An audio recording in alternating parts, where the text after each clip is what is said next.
Yo, it has been a wild week. It's Friday.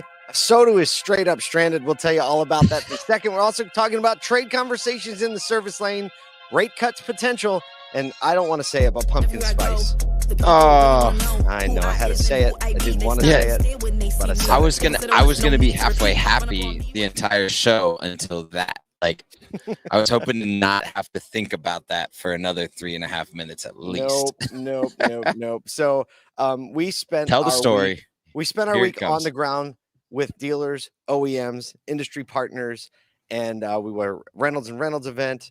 We were at the NAMED event in Miami. You got out last night. There was some weather. There was a big mess up. Nathan and I, our flight got delayed, so we couldn't make our connection. So we switched flight from Miami. We ended up taking a car, driving it to Orlando. I rented a car from Avis, and it was a Mitsubishi Outlander. We have more about that. Unbelievable. But just wow. Let me just say wow there. And dude, so I now, get home. Now we're stranded. I get home. My Wi-Fi is completely down. Comcast can't come out for another week. They're so backed up. So you're home, but you're at a coffee shop. But I'm at a coffee shop living outside as well. We're both doing the outside podcast. We're slumming it here. What a mess. We found a little spot. Oh, look. Oh, yeah. You're slumming it. You're just having such a hard time there in Orlando. There's Nathan producing the show. All right. We can get this camera out of here now. I'm shutting this one off. And so we drove 3.5 hours from Miami to Orlando. And we were able to book a flight from Orlando. All the flights into Syracuse are booked because everybody's going back to SU this weekend. Oh, so that's what it is. That's what it is. We figured it out finally. You cannot get into Syracuse today at all if you're trying to fly there. So we're taking Spirit Airlines, first time ever on Spirit, to Rochester, which is an hour and a half away. And my wife's going to drive out and pick us up. So we get to ride the big banana boat in the sky is what I call it. Dude, I'm telling you what, I've been on a Spirit flight from Nashville to Vegas, and that is like, you know, your body experiences something different in that cardboard seat. No, my body felt like experienced something different in the Outlander on that 3.5 hour trip. So yeah, but at least you had a little padding. Like you're about to jump in a Recaro like racing seat for 3.5 hours. Yeah, it's gonna be intense. I'll tell you, it's gonna be good. But I'll tell you what, a lot of people in the industry understand what it's like to get stranded when we travel. But it's part of the reward. The reward is being with the amazing people in this industry. And boy, do we have some great stories and content to share from our time on the ground this week. But today, there'll be more coming out for that. Again, one more thank you to our friends at TrueCar Plus for making it so that we could come out to the NAMED event, get so many of the good things that are happening in that community out to the rest of the industry. Couldn't do it without you. We have some more content coming because you allowed us to do that soon. So thank you to Matt Jones and the team at TrueCar Plus for letting us do that, allowing us to do that. But we still do have some news. We have a job to do today, Kyle. Yeah, real quick, before we get to that, because you know, some people wonder, like, why do you get in person for events? And so yesterday, Jimmy Douglas and Igor Skinder are on LinkedIn talking about how they got connected 2 years ago I think actually a year ago. Oh, I know what you're going to say. ASOTU Con, right? And so they're getting connected there, right? The things that they've done even since then, when Igor was with VW, and now he's left and doing his own thing, and then what Plug has been able to do since then. And then yesterday, we're like rolling out of NAMED, and these two people come storming up to us, right? My. And we get connected to two of the most dynamic new dealers, only 4 months as dealership owners, husband, wife, super dynamic. And he is a like, then we get turned car dealer.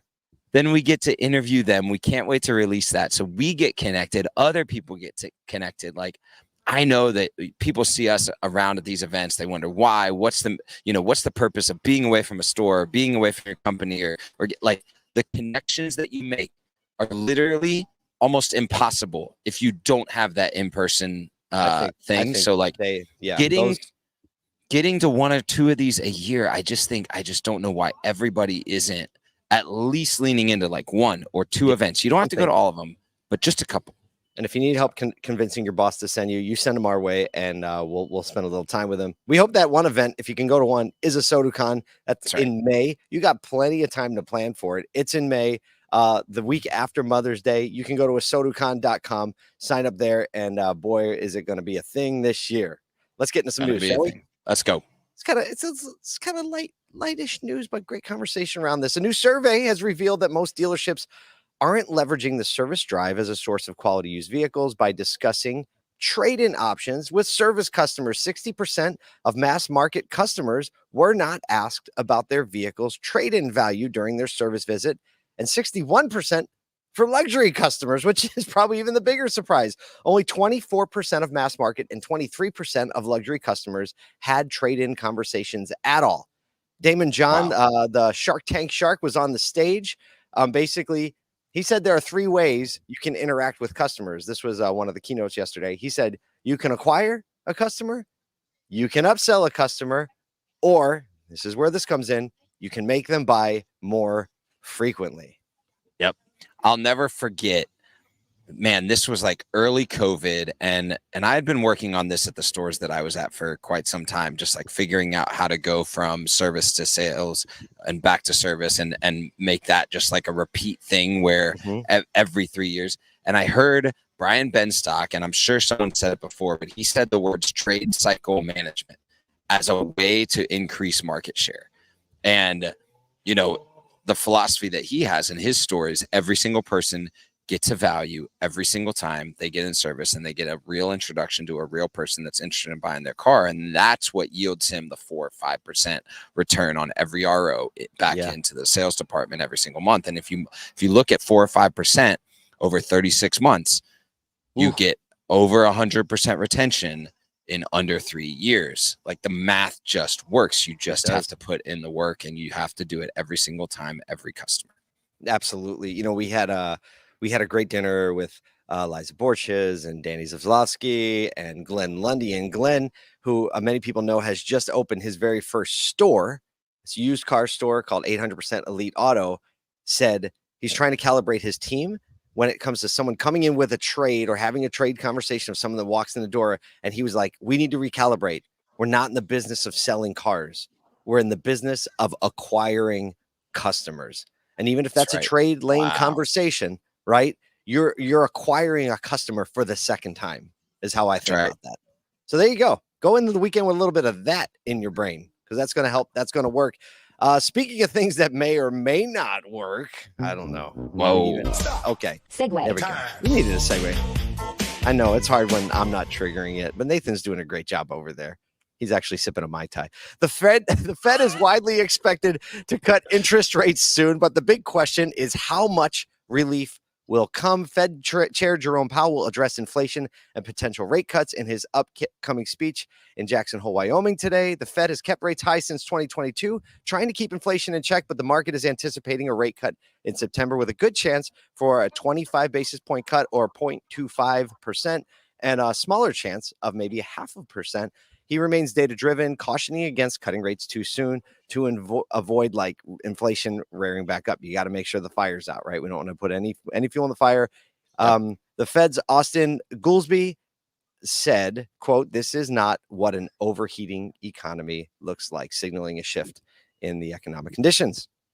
Yeah, this is, I mean, and all the people rejoiced, right? There hasn't been much.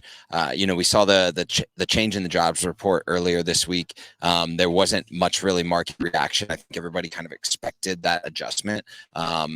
And so then you see coming on the heels of that, the potential for up to 3.5% in under 18 months reduction in rate. That gets us back into a really, really healthy place. It's not too light on interest rates, but also not too heavy. A lot of dealer groups and dealerships have been recognizing how rates are impacting their rental and their mortgage factors, because most of these are not on the variable rate, right? The variable rate, exactly. Especially for new dealers.